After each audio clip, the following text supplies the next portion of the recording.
particular the manager's amendment.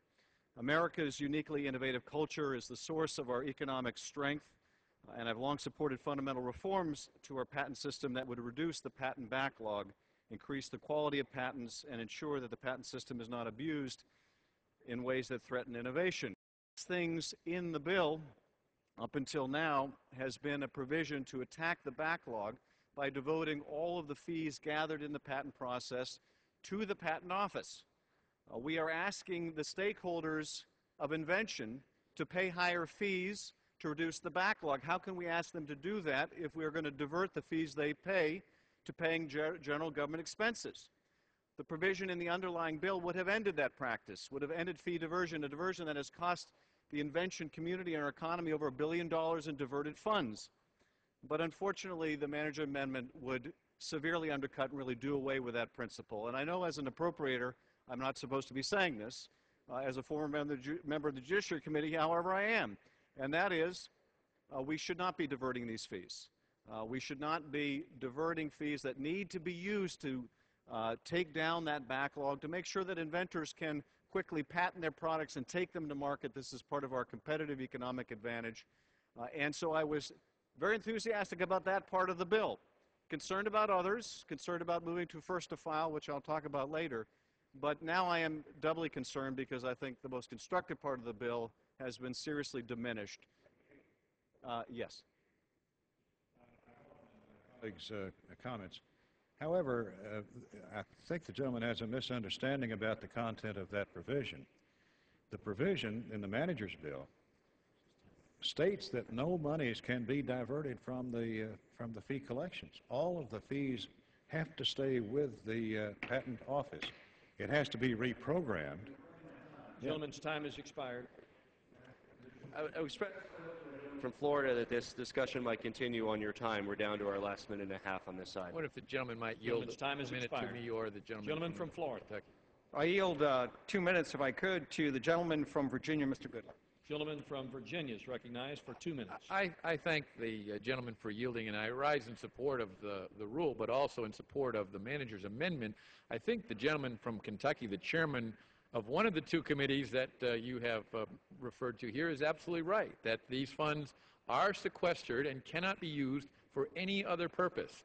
The Appropriations Committee may not appropriate all of the funds at one time, but they can only hold those funds in trust for the Patent Office, and then the Patent Office, as they identify needs that need to be worked on, will come to the appropriators, will come to you and your committee and get approval for them. That maintains congressional oversight of the Patent Office. This is supported by the commissioner of the Patent Office, and I think I will be happy to yield to the gentleman.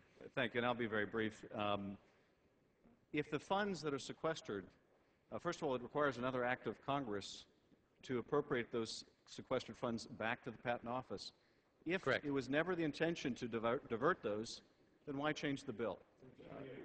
I'd be happy to yield to the gentleman from Well, the gentleman Kentucky may not be aware, but we've long had a practice on the Appropriations Committee of reprogramming funds within an agency's budget. All of the agencies have problems during the year where they need to change monies from one particular account to another. That's fine, but they have to come to the Appropriations Committee for a reprogramming request. It's routine, it's considered normal, it does not require an act of Congress. It's simply the signature of the chairman of the Appropriations Committee and the ranking Democrat, and the monies are transferred. Now, when the Patent Office collects fees that exceed its appropriated level, that amount of money is placed in a sort of an escrow account just for their purposes, just for their use. And if they see the need for more funds, they simply send up another reprogramming request, and the monies can be transferred from the escrow account to the Patent Office. I mean, it's a standard procedure. Gentleman's time has expired. Gentleman from Colorado. I'll yield 30 seconds to the gentleman from California, Mr. Schiff. Gentleman is recognized for 30 seconds. I thank the gentleman. The only concluding point I want to make is the funds that are held in the escrow account, if the Congress subsequently decides, because of budgetary problems, they have a better use for those funds, they want to be used for something else, to pay down something else, there's nothing that precludes the Congress from reallocating those funds. The patent community, the inventor community, still has to come hat in hand to the Appropriations Committee and say, please give us the money you put in escrow. There's no need to set up this account if we simply take the step in the underlying bill, which would end diversion once and for all. I yield back. Gentleman's time has expired. I only have 1 minute and a half. I yield 30 seconds to the gentleman from Kentucky. The gentleman is not Is correct. recognized for 30 seconds. The gentleman is not correct. This provision in the manager's amendment precludes the expenditure of this escrow account for any purpose other than patent office. It's in the manager's amendment. And the gentleman have a chance to vote on it. Gentleman from Colorado. Thank you, Mr. Speaker. Appropriations are at the discretion of Congress every year. And for that reason and others, I urge my colleagues to oppose this rule and the underlying bills. Now, patent reform is critical. It's important. It's the right way to go. This bill and the manager's amendment and the rule are the wrong approach. Mr. Speaker, if we defeat the previous question, I'll offer an amendment to the rule to remove the $712 million plus cut-go waiver for amendments to H.R. 1249. Mr. Speaker, I ask unanimous consent to insert the text of the amendment in the record along with extraneous material immediately prior to the vote on the previous question. Without objection. Mr. Speaker, I urge my colleagues to vote no and defeat the previous question, because while it has shortcomings, at least the cut-go rule provides some checks on increasing spending. By waiving cut-go today, this Congress might risk demonstrating how little we care about fiscal discipline. I urge a no vote on the rule, and in order to get patent reform right, I urge a no vote on the rule and the bill, and I yield back the balance of my time. Gentleman yields his time. Gentleman from Florida. Mr. Speaker, I support this rule and encourage my colleagues to support it as well. I don't like the idea that we have to waive cut-go any more than anyone else in this chamber. However, if we want to maintain Congress' constitutional ability to appropriate funds, it's necessary.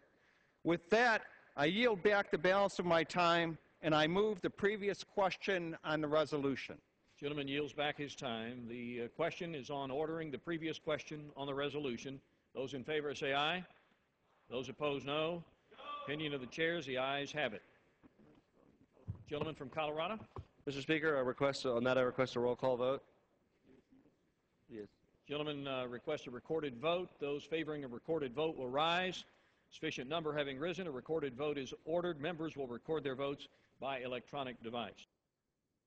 Pursuant to Clause 8 and Clause 9 of Rule 20, this 15-minute vote on the motion for the previous question will be followed by 5-minute votes on adoption of House Resolution 316 if ordered, and the motion to suspend the rules and pass H.R. 672.